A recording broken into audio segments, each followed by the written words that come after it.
Madame, Monsieur, bonsoir et bienvenue dans l'invité de la rédaction de Média TV. Chaque année, le 8 mars, au Maroc et ailleurs, on offre des fleurs aux femmes, parfois des petits cadeaux, du chocolat, pour marquer le coup. Oui, ça fait plaisir, mais pour une grande partie des femmes dans le monde, les coups, c'est tous les autres jours de l'année. Le quotidien a un goût amer et des cadeaux, on n'en leur fait pas beaucoup. Dans des sociétés souvent sexistes et machistes, ni dans le monde du travail, ni sur le plan de la parité dans la vie politique. Chaque 8 mars, on se repose les mêmes questions, on dresse des constats, on se félicite ou on s'auto-flagelle. Mais le chemin est encore long, malgré toutes les avancées de ces dernières années. Seuls 20% des femmes marocaines ont accès au marché du travail, alors que le taux de prévalence des violences physiques à l'égard des femmes dépasse les 54% selon une enquête nationale réalisée par le ministère de la Solidarité. Ajoutez à cela toutes les autres formes de violence psychologique, discrimination économique et politique, et j'en passe. Certes, il y a plus de femmes au Parlement, plus de femmes au poste de décision, plus d'entrepreneuses, mais nous sommes encore loin de l'équité qui passe par les changements des lois et des réglementations et pour laquelle se battent tous les jours de l'année les militantes et les militants pour les droits des femmes et les droits et la dignité de l'homme de façon générale. Et pour faire une petite pause et dresser un bilan des acquis, des priorités et des combats à venir, nous avons le plaisir de recevoir ce soir sur notre plateau Camille Raouiane, chargée du plaidoyer et genre au sein d'Oxfam Maroc. Bonsoir madame et merci mademoiselle d'avoir accepté notre invitation. Merci à vous. Je vous remercie de l'intérêt que vous avez voulu porter à cette question et à ces questionnements qui reviennent chaque 8 mars de chaque année. C'est notre devoir. Alors, quels sont les principaux dossiers les plus urgents sur lesquels Oxfam a axé cette année son plaidoyer? Alors, Oxfam au Maroc travaille essentiellement sur la justice sociale, la justice de genre, la justice économique et la justice environnementale. Mais cette année, nous avons donné plus d'intérêt en termes de plaidoyer aux questions en lien avec la justice économique et avec les questions en lien avec l'emploi. Donc, cette année, nous avons pu publier un rapport sur les défis structurels par rapport au marché de l'emploi. Et c'est un rapport dans lequel nous avons pu soulever plusieurs défis qui entravent la pleine participation économique des femmes et des jeunes, notamment dans un contexte pandémique ou post-pandémique. Justement, alors, quel état des lieux des droits des femmes, des droits économiques, de leur discrimination économique, après 2 ans après la pandémie qui a précarisé les populations les plus fragiles, en tête les femmes? Alors, le coronavirus a touché toutes les classes sociales, tous genres confondus, mais nous ne sommes pas toutes et tous égaux face à la maladie, à la pandémie. Et donc, les plus pauvres et les plus vulnérables sont les personnes qui ont été le plus touchées par la maladie, que ce soit la maladie en soi ou par les conséquences économiques, sociales de la maladie. Et bien sûr, les femmes et les filles étant déjà vulnérables, oui, même avant la pandémie, sont les personnes qui ont été le plus appauvries et touchées par les implications de la maladie, notamment en ce qui concerne les questions de violence, qu'elles soient économiques, sexuelles, sexistes ou conjugales. Alors justement, la branche Maroc d'Oxfam a tiré la sonnette d'alarme il y a quelques mois sur la forte hausse des violences contre les femmes, un constat confirmé par l'ONU Femmes, qui a mené une enquête dans 13 pays à revenus intermédiaires dans le Maroc et qui a conclu à une hausse des violences sexistes, un difficile retour au travail et une santé mentale en berne. Vous avez mené des actions, lancé des campagnes, comme celle avec le slogan « Refusons, accusons, agissons ». Pensez-vous que ce genre d'initiative est capable de changer les mauvais réflexes, les mentalités, ou doit-on impérativement passer par un changement des lois ou du code de la famille, vieux de 18 ans et complètement dépassé aujourd'hui, même par rapport à la Constitution et par rapport aux conventions ratifiées par le Maroc? Est-ce que ce genre de campagne, à votre avis, change quoi que ce soit? Nous pensons au sein d'Oxfam que le changement doit passer par les 2 niveaux, en plus d'un autre niveau qui est le niveau politique. Donc, dans toutes nos actions et dans quasiment tous nos rapports, notamment ceux en lien avec la justice de genre, nous faisons en sorte que nos recommandations soient ventilées sur ces trois niveaux. Donc, je disais, le niveau politique, c'est à travers l'amélioration ou la prise en compte de l'intégration transversale du genre au niveau des politiques publiques.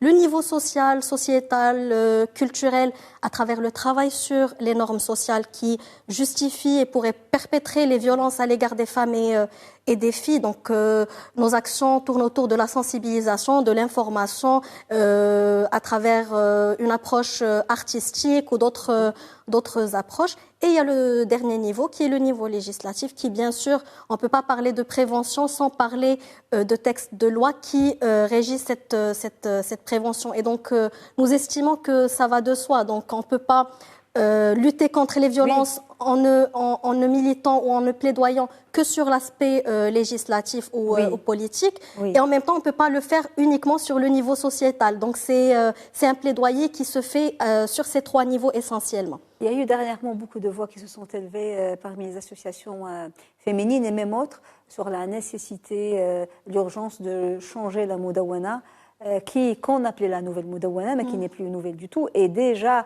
à l'époque de sa rédaction, ceux qui l'ont rédigée avaient mis beaucoup d'eau dans leur thé, ce qui fait que déjà à l'époque, peut-être, elle a changé certaines choses, elle a donné certains acquis. Mais là, pour vous, est-ce que la priorité serait de réviser, de revoir complètement le code de la famille? Oxfam, à travers ou aux côtés de ses partenaires et notamment les organisations de défense des droits des femmes qu'elle appuie dans leurs revendications de réforme, appelle à une révision, une réforme et une amélioration du cadre législatif dans son ensemble. Donc, certes, au niveau du code de la famille, il y a beaucoup de choses à améliorer, notamment les questions en lien avec le mariage des petites filles ou le mariage des mineurs, qui est une des questions prioritaires pour Oxfam et pour ses partenaires. Mais en plus de ça, il y a la réforme du code pénal, tout ce qui est en lien avec les libertés individuelles et tout ce qui touche aux droits et à la liberté des femmes et des filles, en plus de la réforme de la loi 103/13, qui a fait l'objet d'une étude qu'on avait publiée en novembre, qui est une étude d'évaluation de cette loi 2 ans après sa promulgation et qui nécessite également d'être revue, améliorée pour pouvoir répondre aux attentes des personnes concernées, donc les femmes et les filles victimes ou survivantes de violences, mais aussi les attentes de la société civile et notamment le mouvement féministe marocain. Oui, alors, autre forme de violence et pas des moindres, vous en avez parlé tout à l'heure, c'est la discrimination économique et la violence économique exacerbée par la pandémie. Oxfam a mené une étude que vous avez publiée il y a 2 mois sur les inégalités hommes-femmes sur le marché du travail. Quels étaient les principaux résultats de cette étude ? Alors, cette étude s'inscrit dans le cadre de notre travail sur la justice économique et la justice de genre. Donc, comme je disais, le secteur, l'emploi ou le marché du travail représente une de nos priorités cette année. Et cette étude nous a permis de mettre le doigt sur plusieurs défis, notamment en ce qui concerne la participation des jeunes au marché du travail, la participation des femmes au marché du travail et comment la pandémie ou le contexte pandémique a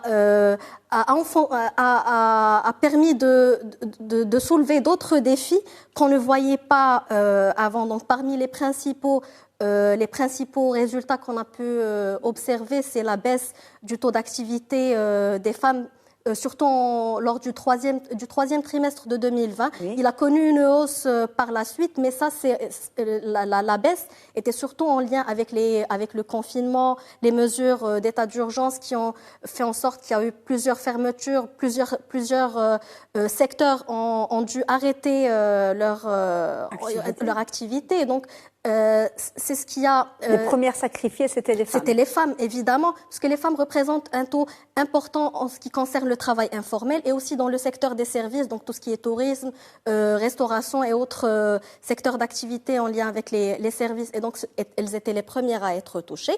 Oui. Donc, ça d'une part. En plus de la charge mentale qu'elles doivent supporter, en parallèle du fait d'avoir perdu son emploi ou mise au chômage, donc elles doivent en même temps subir cette violence qui est la violence économique, mais en plus de ça, avoir une charge mentale qui la dépasse, qui est en lien avec son travail domestique ou le travail de soins qui est non rémunéré, faire face aux violences conjugales qui ont connu une hausse, oui. Notamment quand on parle du confinement, toutes les femmes étaient enfermées parfois avec le perpétreur des violences, qui soit leur père, leur frère ou leur conjoint. Et donc, c'est une violence économique, la perte d'emploi, c'est une violence économique qui a donné lieu à plusieurs autres formes oui. de violence qui ont fait qui a rendu les femmes encore plus vulnérables. Donc oui. ça les a appauvries en termes économiques, mais aussi en termes psychologiques et physiques. Oui. Parce qu'aujourd'hui au Maroc, il y a un grand nombre de femmes chefs de famille, mais en même temps, ce statut ne leur est pas reconnu dans les textes. On pense toujours que si on doit sacrifier des postes de travail, c'est ceux des femmes parce que c'est l'homme le chef de famille, alors que dans la réalité, ce n'est pas le cas. C'est ça, c'est exactement ça. Je voudrais juste souligner aussi que par rapport aux résultats qu'on a pu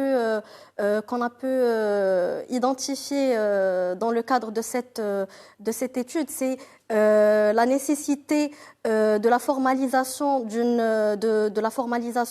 des secteurs, donc qu'ils oui. deviennent des secteurs formels, parce que c'est tout bénéf pour les femmes, donc c'est important de prendre ça en considération. Et on a soulevé aussi l'importance de la généralisation de la protection sociale, et donc on salue et on encourage le chantier qui est en cours de généralisation de cette protection sociale, mais on espère qu'elle puisse prendre en considération l'approche genre, oui. la transversalité oui. du genre, pour qu'elle puisse réduire les inégalités justement oui. Sociales. Mais justement, j'allais venir pour les recommandations que vous avez adressées sur la base de ces résultats pour réduire le gap des inégalités et de l'injustice sociale. Quelles sont les choses qui peuvent être mises en place et qui ne demandent pas une révolution sociale ou législative, mais qui peuvent donner des résultats et réduire ce gap? Concrètement, dans notre rapport, nous avons essayé d'identifier des mesures qui sont faisables. Donc, par exemple, en ce qui concerne la formalisation des secteurs actuellement informels, nous avons demandé à ce qu'il y ait un avantage financier au profit des entreprises qui souhaitent devenir formelles, et aussi en parallèle pour celles qui le refusent, prévoir je dirais pas de punition, mais prévoir des sanctions, voilà. C'est ce qui va permettre d'accélérer la formalisation de certains secteurs. En ce qui concerne la participation des femmes au marché du travail, nous sommes convaincus que la participation des femmes qu'on ne peut pas atteindre cette participation des femmes si on ne travaille pas sur les mentalités, les croyances et les pratiques qui parfois entravent cette participation. Parce qu'il y a toujours le plafond de verre, on le sait. Exactement. C'est vrai qu'au Maroc, contrairement à d'autres pays, on ne souffre pas de manière flagrante des inégalités en termes de salaire, mais on sait qu'il y a à un certain niveau, une femme ne peut pas dépasser un poste X, parce que on revient toujours aux stéréotypes qui nous accompagnent en tant que femmes, qu'on est toujours dirigée par l'émotion, qu'on ne peut pas prendre des décisions rationnelles, et donc tous ces stéréotypes qui grandissent avec nous, qu'on déconstruit très difficilement, font en sorte qu'on perpétue parfois nous-mêmes. Exactement. Les femmes sont les premières. Même vis-à-vis de nous-mêmes, parfois on perd confiance, on se dit je ne suis pas faite pour tel poste, je n'ai pas les compétences, alors que c'est tout à fait faisable. Donc c'est un travail qui se fait au niveau des structures sociales et culturelles. Donc c'est aussi un travail qu'on peut faire grâce à la sensibilisation, l'information. En amont, à l'école. Bien sûr, tout à fait. L'éducation est l'un des vecteurs principaux des stéréotypes de genre. Et donc, si on réussit à les renverser au niveau de l'école, on peut peut-être avoir une société qui respecte l'humain, qu'il soit femme, homme ou autre, donc qui respecte l'humain. Et qui s'approche, on ne va pas dire l'égalité, l'équité. C'est un meilleur mot, c'est l'équité. C'est ça, c'est plus juste. C'est plus juste. C'est plus juste, oui. Alors, sur le plan de la participation des femmes à la vie politique, et c'est un des combats et des centres d'intérêt d'Oxfam, aujourd'hui, il y a plus de 96 femmes qui siègent au Parlement. Comment jugez-vous cette présence qui, du reste, c'est un record, mais sachant que 90 députés ont été élus grâce au dispositif de la discrimination positive? Déjà, la discrimination ne peut être positive. On parle plus d'un dispositif de quotas ou autre dispositif, mais ce qui est frappant, c'est que s'il n'y avait pas cette discrimination, comme vous dites, positive, on n'aurait que 6 femmes qui siègent au Parlement, et c'est vraiment dommage, parce que sur les 25 millions qui sont en âge de voter, on trouve qu'il y a plus de 50% de femmes, donc selon les chiffres du Haut Commissariat au Plan. Quand on vient à un niveau plus petit, qui est celui des listes électorales, donc on trouve que cette moitié, on la retrouve pas au niveau des listes électorales. Et quand on vient aux élections, à la représentation des femmes dans ces instances, on trouve que s'il n'y avait pas de dispositif mis en place par l'État, même ces 96%, on les aurait pas trouvés, et c'est bien dommage, parce que la Constitution de 2011 a prévu un chantier très important en termes d'égalité de genre, que ce soit à travers l'article 19 ou à travers l'autorité APALD, et donc l'institutionnalisation de cette autorité aurait peut-être permis une meilleure participation, du fait que son rôle est justement d'analyser, d'évaluer les politiques publiques, les élections entre autres, et donc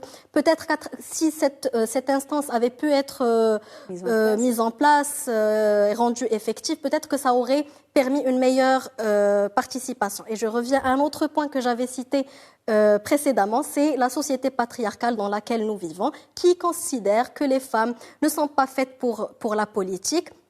On retrouve ces dires, que ce soit dans le contexte rural ou urbain, c'est un peu général, et donc le fait de considérer la femme ou les femmes comme des citoyennes de second rang, qu'elles ne sont faites que pour la sphère privée, donc tout ce qui est travail domestique, travail de soins, à la limite un travail rémunéré dans le cadre de son foyer, comme le tissage ou autre.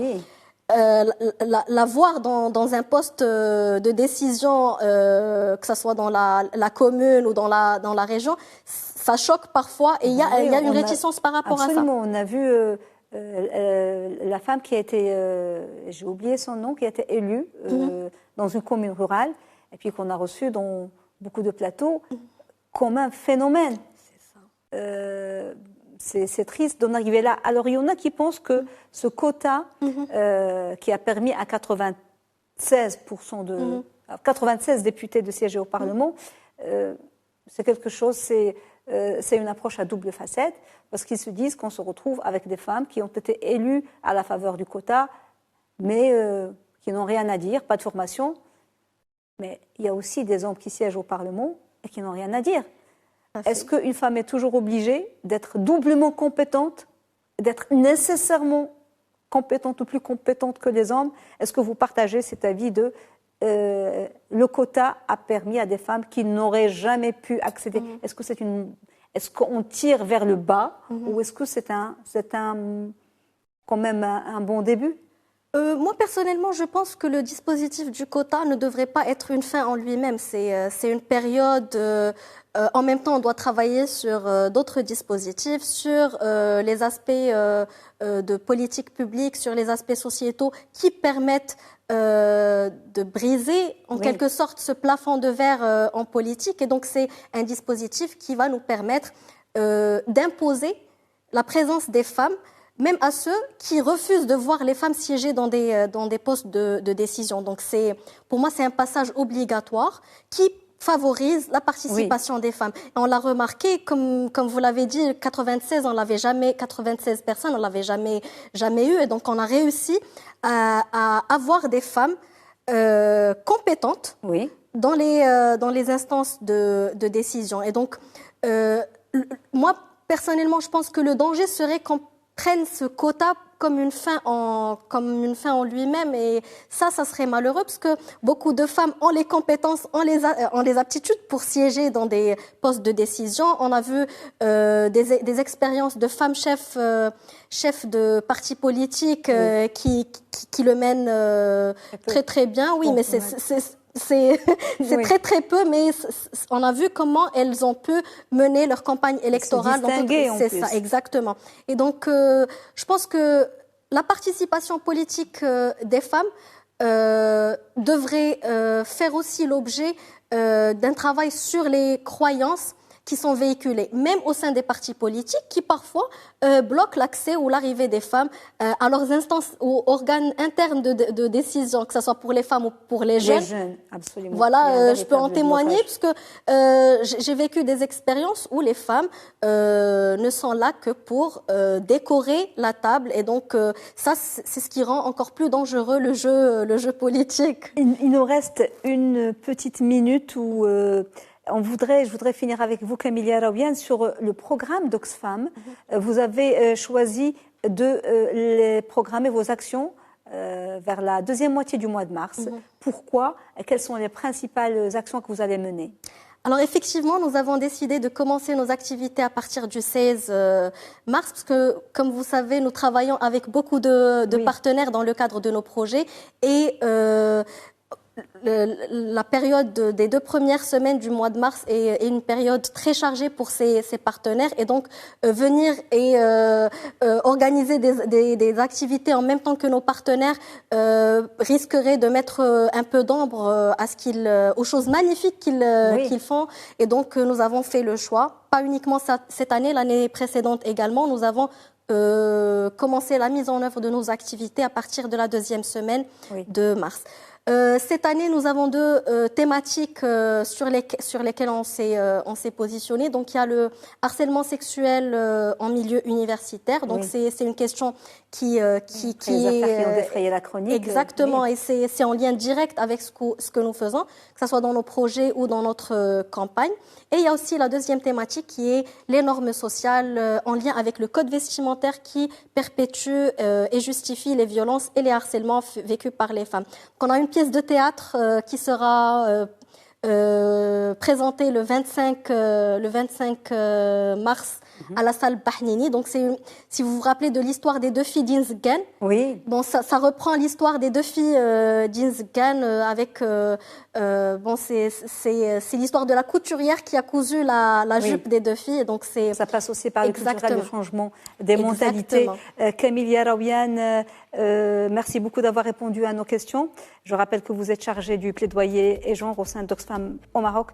Je ne vais pas vous souhaiter bonne fête, je vais vous souhaiter beaucoup de courage dans votre combat. Ça me semble beaucoup plus approprié. Merci beaucoup, et à mon tour, je souhaite à toutes les femmes du monde une vie pleine de dignité et une pleine jouissance de leurs droits. Merci beaucoup. Merci à vous. Madame, monsieur, merci de nous avoir suivis. Bonne suite des programmes sur Média TV. Très belle soirée.